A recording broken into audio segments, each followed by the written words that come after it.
Supporting at home with Phase 5 phonics. Vocabulary. The first word on my list is blending. Blending is a skill that children need to have in order to support them with their reading. We blend our sounds together to read. When we read and the child has a word in front of them, they may segment their sounds. They may go k, at, but the important part after that is they need to blend it. They need to put those sounds together to be able to read the word. So the children should go k, at, cat. On the other hand, segmenting is the skill that the children need in order to support them with their writing. If a child has a word in their head, for example, the word ship, and they want to write it down, that child then needs to segment that word, sh-ip, in order to support them with their phonics and be able to write it down correctly. A phoneme is a single letter sound, such as a, b, k, and a grapheme is the sound represented in writing. For example, the b sound is represented by the letter B. A digraph is two letters that make one sound, such as ch. A trigraph is three letters that make one sound, such as I in the word night. A split digraph is two letters that make one sound which are not adjacent. That means they're not together. For example, the split A in the word snake. A child would read this as snake.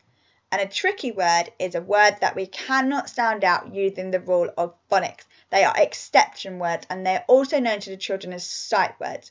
For example, there is a tricky word. We cannot apply any digraphs or trigraphs or split digraphs into that word because it would not make sense. It's a word that we just have to know.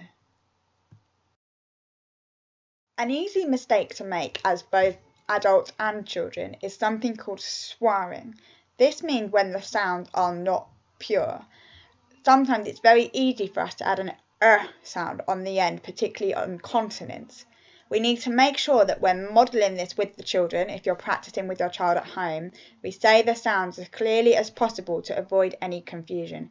For example, if we were swearing the word cat, it would be pronounced as k, a, t.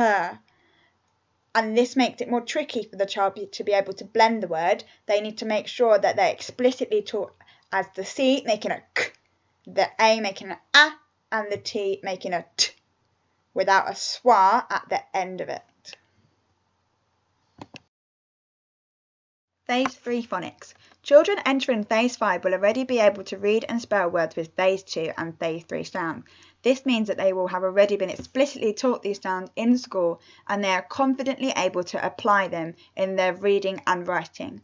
Not solely in a phonics lesson, but they can also demonstrate this within a reading lesson and in a writing lesson in school. Phase 4 phonics. Phase 4 phonics is a consolidation of the sounds that were learned in Phase 3 phonics, but the difference in Phase 4 is that it also includes the adjacent consonants, which is shown in these two pictures. Adjacent consonants means that it's two consonants that are put together. An example of some Phase 4 words would be trap, string, and flask. If I was reading out the word trap, I would sound out as t, a.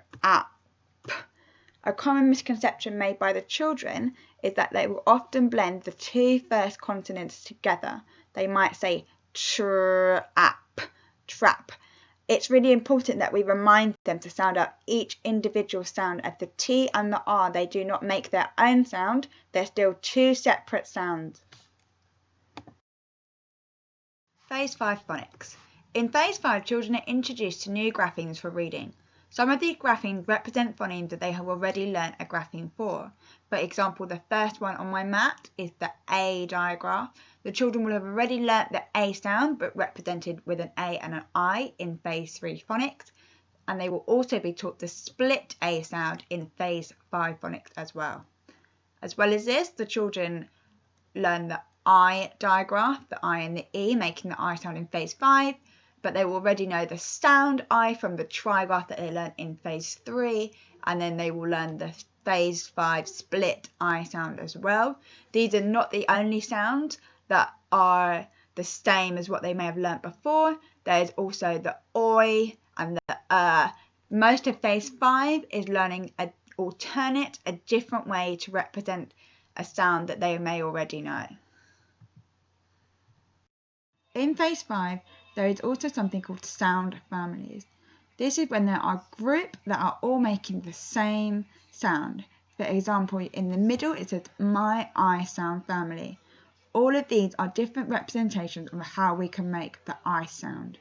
We then introduce to the children some of the spelling rules. For example, in the word fly, the letter Y at the end is making the I sound. Typically, when the I sound is at the end of a word, it is spelt using the grapheme Y. Still in phase 5, we then move on to alternate pronunciations for graphemes. Here you can see that there are lots of different graphemes, but that also make an alternate sound. For example, my first one at the top, I've got the letter I. In the word thin, it is making an it sound. However, it can also make the I sound as shown in the word find. Similarly, with the C, it makes a k sound in the word cat, but then in the word scent, it's making a s sound. What's really important when we come on to alternate pronunciation is making sure that we're also building on the children's vocabulary, because if a child does not know what it means, it makes it very difficult for them to be able to know and apply an alternate sound. For example, at the bottom, where we have the ch sound, it makes the ch in chin, it makes a sk in school, and it makes a sh in chef. If a child does not know what a chef is, they would be unable to use the correct pronunciation for that word. At George Spicer, we all had the same lesson structure throughout the whole school for our phonics lesson. We start our lesson off with a revisit and review. This could be a previous sound or sounds. It's a very quick recap, such as a flashcard activity, a very quick reading activity. We then move on to teach. This is where we teach our new sound.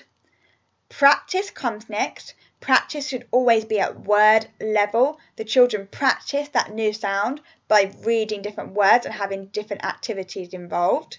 And then finally comes the apply. The children need to apply their knowledge of this new sound by reading at a sentence level.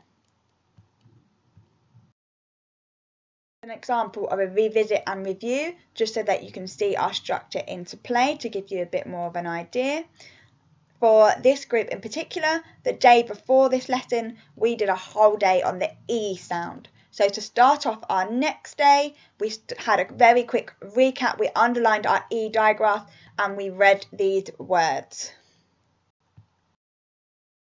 Moved on to the teach session. I've left the annotations on here for you so that you can see the process of the lesson. Originally, the children had the 3 pictures, a burger, a turkey and a skirt. The children were asked to say the name of these pictures, what can you see, and see if they can recognise what's the same within all of these words.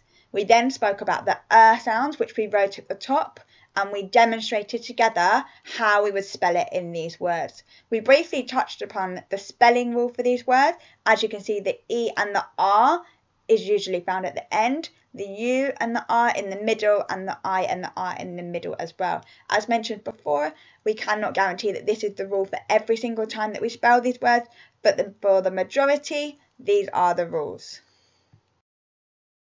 Move on to our practice part of the lesson. This is at word level. So for this lesson, it was all segmenting. The children were having the word in their head and segmenting it out in order to support them to spell it.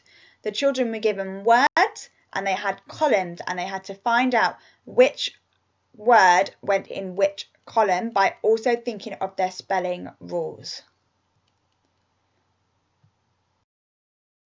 Moved on to the apply. So of course the sentence wasn't there beforehand, but the children were asked to write the sentence, the bird is drinking tea.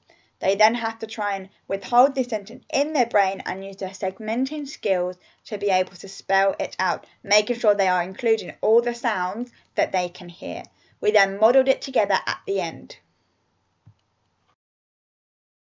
The next part of the video will give you some ideas on how you can support your children at home through some phonics games and activities. Soft playable phonics. If you have some spare soft playables at home, you could get a Sharpie and write some sounds on them, or you could write some tricky words if you find that's what your child might be struggling with. And then the children can then have maybe a mini ball fight in the house or in the garden. They could have a ball hunt. You could hide the balls around the house. They have to go and find them, read the sound to you or read the word to you. Or they could even find some separate balls and see if they can use them together in order to make a word. You could play What's the Sound, Mr. Wolf? This is very similar to What's the Time, Mr. Wolf? There's a wolf standing at the front. However, instead of the wolf saying a time, the wolf would say a word. For example, if the word was ship, the children would then segment this word, sh, it, p. And for every sound that they make is every step that they take. So in the word ship, there were 3 sounds, so the child would take 3 steps forward. I then had them with a whiteboard and a pen, and they sat down once they've done their steps and they wrote that word on a whiteboard. The wolf then revealed the correct spelling to the rest of the group, and then they revealed the new word, and the children kept on going until they got closer. You could also catch some sounds with balloons. If you have some spare balloons lying around the house, you could write some words on it or some diagrams, whichever you feel like your child needs to work on within phonics. If you have some sounds, you could then have the child have a balloon hunt around the house or find some balloons and see if they can put them together to make a word. You could play bingo. The child could make their own bingo cards. They can think of their own words in this bingo game. There is a focus on the trigraph I, the letters I and the G and the H. But you could also focus on something that you feel like your child needs that's more specific. For example, if you found like they were really struggling with remembering their split digraph, you could have an activity with them, see how many split digraphs you can think of within that sound, and then make a bingo game as a family. You could play buried treasure. So on this snippet here, this is from one of the year 2 lessons. There was a focus on the split E. The children had to read the words and then decide if it was a real word or a fake word. The fake word go into the bin and the real word go into the treasure chest. You could also make it more practical by making your own treasure chest and the children making up their own words. The yes or no game, again very popular in year 2. The children have to read the questions. You can make these into silly sentences as well, and then you have to decide if it's a yes or if it's a no answer. As you can see again on this snippet, there's also a focus on the E sound. And you could also have it more fun and engaging, such as having it on the door. The child needs to read today's question and then write their name. Do they think it's a yes answer or a no answer? You could go for a hunt for letters in magazines. If you have a few magazines lying around the house, you could say, oh, can you find any tricky words in this? Can you see any words which have the sound, whichever sound you would like to focus on? You could then cut out these words or cut out these sounds, make a collage with them. You could have an activity using fly swatters. So here there's a picture and there's lots of different words or sounds, whichever again your focus is going to be. And then as an adult, you would then say that word or sound and the child has to try and hit it with a fly swatter. You could even have an activity with Lego or Duplo. If you have some spare laying around, you could use the individual letter pieces to have singular sounds, have phonemes or digraphs, whichever you feel like you need to focus on, and then have a longer Lego piece to blend it. Or you could even not have the longer Lego piece and you could have lots of singular sounds and then see if the children can maybe build any tricky words or build any words using that. Something never to be underestimated is the importance of the environment around you. Children take in a lot of what they see around them. On your walk to school, you might have a bus stop. Quickly stop your child. Oh, where are we? What's the name of this bus stop? If you're going shopping and you've got the aisle names, ask them, which aisle are we in? What are we going to find when we go down here? If you go to a restaurant or a takeaway place, what can you see? What would you like to order? Can you read what that one's called? And going to the shops, what's this shop called that we're about to enter? Can we remember what our sounds are to help us be able to read this word? Phonics supports children with their reading and reading supports children with their phonics. It's so important that you make sure you're reading with your child every day at home in order for them to maintain their fluency with their reading, but also as a reminder to help them with their phonics, to be looking for those digraphs, looking for those tricky words. There are also some websites you can use online. You should all have an access to LGFL Busy Things, where you can log in and access some games that you can use. This is not just for phonics, but this is across the whole curriculum as well. There are lots of different activities. And there's also Phonics Play. Phonics Play also had the option for a subscription, but there are many games there that are free for you to play, including a very popular one in school, which is called Buried Treasure, where the children practice. You can choose individual sounds and they will practice doing some real and some alien words on there. Bonnet Screeners. Bonnet Screeners typically take place in Year 1, but due to the coronavirus happening this year, the Bonnet Screeners for the current Year 2s are going to be happening this half term. Next June, it will be the current Year 1 that will be sitting the Bonnet Screener, and then any Year 2s who do not pass this year will then resit their Bonnet Screener in June as well. There are 40 words in total, and this is split into 2 sections. Section 1 focuses on phase 2, 3 and 4 sounds. The phonics screener consists of real words and of alien words. As you can see on this slide, all of these words are alien words. Whenever there is an alien word, it's important that the children recognise that there is an alien next to it as well. A common mistake made by the children is that they will read the word and then they will then change the alien word into something that's a real word to make it sound right. It's important that we teach the children that they need to just use their phonics and apply those rules that they know and to read the word as it looks. Section 2 of the phonics screener contains sounds from phase 2 to phase 5. For example, the first word, high, has the I trigraph that is taught in phase 3. The second word, feast, it has the E digraph taught in phase 5, but it also has those consonants, the S and the T, which we learn about in phase 4. The word goal has the O sound from phase 3. However, the word shape has the split A that is taught in phase 5.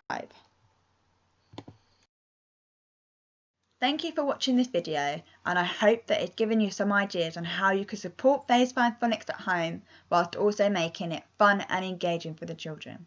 If you have any further inquiries or questions, or you require further support at home with phonics, please email us on our class email addresses and we will get back to you as soon as we can.